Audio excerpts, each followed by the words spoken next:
Hello tout le monde, comment vous allez bien aujourd'hui? Alors on se retrouve pour une nouvelle vidéo après un long moment d'absence. J'avoue, bon j'ai envie de vous dire, c'est comme d'habitude. Comme vous pouvez voir encore, c'est une sacrée habitude en ce moment, un nouveau décor. Si vous entendez des bruits de voiture, c'est parce qu'on habite, parce qu'on a déménagé.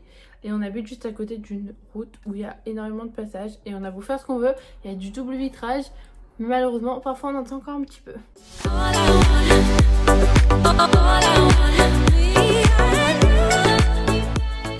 Bon, assez bablaté. Aujourd'hui, on se retrouve pour une nouvelle vidéo et c'est les 10 secrets de Stranger Things. Après avoir regardé la dernière saison, j'ai trop eu envie de me renseigner, de connaître les petits potins de cette série et je peux vous dire qu'il y a plein de choses à raconter, plein de choses à découvrir et à comprendre. Et c'est pour ça qu'on ne va pas avoir assez d'une vidéo pour faire tout ça. Je vous ai préparé un épisode 2, donc si ça vous intéresse, on commente, on like et on s'abonne. En plus, dans les commentaires, n'hésitez pas s'il y a d'autres séries que vous avez en tête, que vous aimeriez que je décortique en vidéo, vous le mettez aussi en commentaire. Et bon, bah en fait, c'était une petite intro rapide. On passe au vif du sujet, les 10 secrets de Stranger Things. Secret numéro 1, Stranger Things et les dents de la mer. On sait que Stranger Things s'inspire de pas mal de films des années 80, des années 90, mais aviez-vous remarqué toutes ces petites références aux dents de la mer dans la série? Comme vous pouvez le voir sur ces images, notre série préférée a reproduit les mêmes uniformes, mais aussi les mêmes véhicules de police que les dents de la mer, grand classique de Steven Spielberg, qui, soit dit en passant, ressemble vraiment beaucoup à Jamie Gourmand, vous trouvez pas? N'hésitez pas à me le dire dans les commentaires, au moins, peut-être que je me sentirai un petit peu moins seule. Secret numéro 2, les réalisateurs ont vraiment le sens du détail. Dans la saison 1, on nous présente 11 errant dans les bois, vêtus d'une chemise de nuit dans un piteux état, mais surtout déchirés en bas. Et dans l'épisode suivant, quand la police recherche Will, elle trouve un bout de tissu correspondant exactement à la partie déchirée de la chemise de nuit de 11. Et c'est avec ce genre de petits détails qu'on voit vraiment que l'équipe, elle est vraiment minutieuse. Et secret numéro 3, les références à E.T. Alors en effet, tous ceux qui ont vu le film, normalement ont dû remarquer 2-3 petites références. Mais si c'est pas le cas, c'est le moment de les voir. Tout d'abord, dans la scène de la chasse à vélo. Regardez ces images, pas besoin de mots, elles parlent d'elles-mêmes. Puis, il y a aussi cette scène où, tout comme 11, E.T. découvre la télévision. De plus, les enfants de Stranger Things et notre héros extraterrestre semblent avoir les mêmes goûts en termes de pizza. En effet, tous veulent des pizzas au pepperoni et saucisses, qui entre nous m'étaient pas venu à l'esprit en mélange de pizza. À tester. De plus, avez-vous remarqué que tous jouaient au jeu Donjons et Dragons? Et oui, même dans E.T., ce n'est pas Stranger Things qui a inventé le jeu. Et pour tous ceux qui pensent que ce sont juste des fabulations et que c'est un petit peu tiré par les cheveux, Millie Bobby Brown l'a confirmé dans un interview et elle a même ajouté que les réalisateurs lui avaient demandé de s'inspirer de E.T. pour son rôle. Alors vraiment, ça rejoint aussi le secret juste avant. Les réalisateurs, ils ont le sens du détail. On passe au secret numéro 4. C'est l'un de mes secrets préférés et c'est le secret le plus touchant de toute la série. Le détail du chouchou bleu de Hopper. Dans le premier épisode de cette saison, le plan qui nous présente ce personnage abrite déjà ce petit détail, le bracelet bleu. L'origine de ce bracelet nous est par contre donnée que quelques épisodes après et au fur et à mesure et au fil des saisons, on va se rendre d'autant plus compte de l'importance de ce petit bracelet bleu. On apprend à travers un flashback que le bracelet souvenir est en fait un élastique à cheveux porté par Sarah, sa fille qu'il a perdue d'un cancer. Plus tard dans l'épisode, on voit Hooper et Sarah et ils portent l'élastique au poignet alors qu'il lit une histoire à son enfant malade. De plus, dans la deuxième saison, Jim touche le bracelet alors qu'il hésite à s'excuser auprès d'Elf après leur violente dispute de la veille. Puis, dans l'épisode final, l'élastique change de propriétaire et on voit au bal du lycée que c'est 11 qu'il porte à son poignet gauche. On imagine que le shérif lui a transmis de précieux souvenirs en signe de son affection. Enfin, le bracelet fait une dernière apparition dans le dernier épisode de la 3e saison. Jim Hooper rassure Elf après l'attaque du flagelleur mental et il ne peut pas s'empêcher de triturer le bracelet porté par sa fille adoptive. Et pour ceux qui n'y croient pas, David Harbour l'a confirmé lui-même, il a dit « Le bracelet bleu autour de mon poignet est en fait un chouchou de ma fille. Dans le flashback, on peut le voir dans ses cheveux. Et dans la première scène, lorsqu'il se réveille, il le touche. C'est la première chose qu'il touche chaque jour, juste pour être certain qu'il ne l'oubliera jamais. Qu'avez-vous pensé de ce secret? Dites-le moi en commentaire. Moi, c'est un secret vraiment qui me touche parce que c'est un sens du détail émouvant. Le secret numéro 5 touche aux références à Marvel. Alors oui, on peut facilement faire des similitudes entre 11 et n'importe quel héros avec des pouvoirs magiques. Mais là, il s'agit d'X-Men. Dans le comics 134 de la fiction, Jean Grey doit combattre une divinité malveillante, tout comme 11. Vous me direz encore une fois, c'est le fil rouge de la plupart des fictions en super-héros, mais vous allez voir, j'ai mieux comme argument. En effet, dans le comics, Jean Grey frappe son ennemi contre un mur qui, soit dit en passant, ressemble vraiment à un tableau. Exactement comme le fait 11 avec le démon Gorgon. On peut croire que c'est un petit peu tiré par les cheveux, mais j'aime à croire que cette référence a été faite exprès.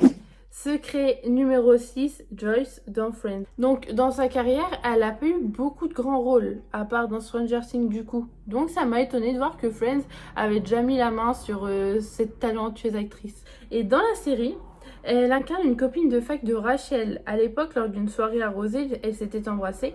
Et lors de leur retrouvaille, elles s'embrassent à nouveau et la jeune femme avoue à Rachel qu'elle est amoureuse d'elle depuis la fac. Un rôle complètement différent de celui de la mère de Will. Secret numéro 7. Les enfants ont dû se familiariser avec les années 80 pour savoir comment on vit vraiment dans les années 80. Parce qu'ils avaient visiblement beaucoup de mal à comprendre ce qu'était la vie dans les années 80. Et au cours d'une scène d'ailleurs, où personne ne savait où Will pouvait bien se trouver, Millie Bobby Brown aurait demandé pourquoi personne ne l'appelait sur son portable. Et les enfants ont donc reçu un cours accéléré pour leur permettre de s'imprégner de l'ambiance des années 80. Ils ont regardé aussi les grands classiques de cette époque, à commencer par Poltergeist et même E.T. Et encore une fois, on parle d'E.T. La référence, elle est là. Et les adultes de la série, tels que Winona Ryder du coup et David Harbour, étaient également là pour leur raconter à quoi ressemblait la vie à cette époque. C'était en tout cas une vraie difficulté pour eux d'imaginer une époque sans internet ni de téléphone portable. Je pensais pas que c'était aussi difficile. Ça m'a étonné de voir cette petite anecdote. Et on arrive à la fin de la vidéo, il était temps que ce secret arrive. On passe au secret numéro 8. Et c'est clairement mon secret préféré. Dustin, c'est mon personnage préféré déjà de base. Si c'est pas le vôtre, ça va devenir. Donc ce secret, c'est la réécriture de certains personnages pour mieux s'adapter aux acteurs qui les incarnent. Et ça concerne 2 acteurs. On va commencer avec Gaëtan Matarazzo. C'est l'acteur de Dustin. Il souffre d'une maladie génétique qui s'appelle dysplasie clédo-crânienne. C'est une maladie assez rare et cette maladie elle concerne la formation des os du crâne, de la clavicule ainsi que la dentition. Donc cette pathologie rare a incité les réalisateurs à modifier quelques lignes de dialogue et quelques scènes où Gaëtan justement apparaissait. Et Gaëtan Matarazzo a dit: c'est une maladie où vous naissez sans clavicule, je n'en ai pas. Ça affecte le développement de votre visage, de votre crâne et de vos dents. C'est pourquoi je n'en ai pas. J'ai des dents, mais ce sont toutes des dents de lait. J'ai besoin de beaucoup de chirurgie. Je veux simplement faire connaître cette pathologie et dire aux gens que ce n'est pas quelque chose qu'on devrait avoir peur de montrer. Je trouve ça top d'avoir un acteur handicapé sur nos écrans. C'est vrai que c'est quand même assez rare. Et d'une autre part, j'adore le second degré et la légèreté avec laquelle ils abordent le sujet de cette maladie. On entend souvent Dustin se moquer en disant qu'il n'a que ses dents de lait et qu'il n'a pas de clavicule. Et je trouve ça trop bien. Au lieu de s'apitoyer sur son sort, il met en scène du coup cette maladie au lieu de s'en cacher. Et je trouve ça trop bien. Et le deuxième personnage, c'est Steve. Au départ, Steve était censé être un protagoniste stéréotypé américain des années 80, c'est-à-dire un jeune homme assez bourrin qui n'hésite pas une seconde à rabaisser les autres. Sauf que, en rencontrant Joe Keery, du coup l'interprète de Steve, les frères Duffer se sont rendus compte que ce trait de caractère ne lui correspondait pas du tout. Et ce personnage est donc devenu un petit peu plus complexe au fil des saisons. On ne s'en rend pas forcément compte quand on regarde la série. Mais quand on regarde la saison 1 et qu'on regarde la dernière saison et qu'on voit un petit peu le changement de comportement, là on se rend compte qu'il y a eu un véritable changement et je trouve ça bien. Il a été changé dans le positif quoi. Vraiment, félicitations au réalisateur. 9e et avant-dernier secret qui est un petit peu intriguant. Les réalisateurs passaient des musiques angoissantes aux acteurs pour qu'ils puissent se concentrer. Pour mettre les plus jeunes comédiens dans le bain, rien de tel que des chansons étranges et anxiogènes. C'est en tout cas la technique utilisée par le cinéaste Shawn Levy lors des épisodes qu'il a réalisés. Il a dit: Jouer de la musique sur le plateau est parfois juste un bon moyen de donner aux acteurs une idée de ce que vous recherchez. Selon Joe Keery, du coup, le réalisateur a notamment utilisé la musique de Rencontre du troisième type, juste avant la scène d'affrontement avec le Démogorgon. Je ne vais pas pouvoir vous la mettre pour les droits d'auteur, mais je vous mettrai le lien en description pour que vous trouviez la musique et vous allez voir que c'est quand même pas mal angoissant. Et là, on passe au 10e secret et c'est sûrement le plus long et le plus complexe à vous expliquer parce qu'il y a énormément d'informations et je suis même pas allée dans tous les détails des informations, sinon on en aurait pour une vidéo complète. C'est que Stranger Things est inspiré d'une histoire vraie. Le laboratoire Hawking est un très bon exemple puisque dans la série, il mène des expériences pour le compte du gouvernement américain afin de développer des armes contre l'URSS dans le cadre de la guerre froide. Dans la réalité, cette partie de la série est inspirée de MKUltra. Le gouvernement américain pensait que la Russie développait des techniques de contrôle mental sur ses rivaux. Afin de ne pas être surpris par les Russes, le centre de renseignement a créé MKUltra. Les personnes impliquées ont réalisé toutes sortes d'expériences sinistres sur les participants qui, inconscients, ont été soumis à la privation de sommeil, à des substances psychédéliques et bien plus encore. Mais tout à l'heure, je vous ai dit que ça s'est inspiré de faits réels. Donc là, on va passer au deuxième. Les frères Duffer se sont inspirés du projet Montauk. Il n'existe pas beaucoup d'éléments indiquant que ce projet a réellement existé.